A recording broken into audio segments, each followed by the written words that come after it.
14 फरवरी को क्या है? शब-ए बारात की रात।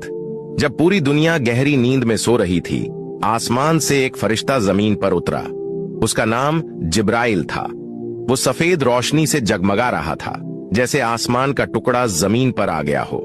वो अल्लाह का पैगाम लेकर आया था, जिसमें लिखा था कि इस रात हर इंसान की तकदीर तय की जाएगी।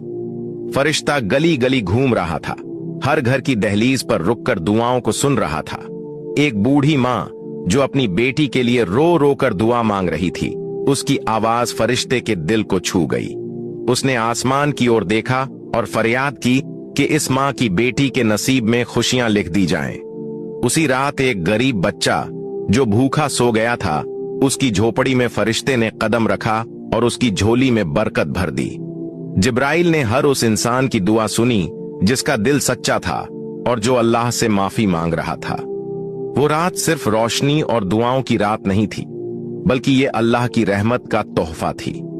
जब फरिश्ता आसमान की ओर वापस जाने लगा, तो उसकी आंखों में इंसानों के लिए दुआओं का सैलाब था।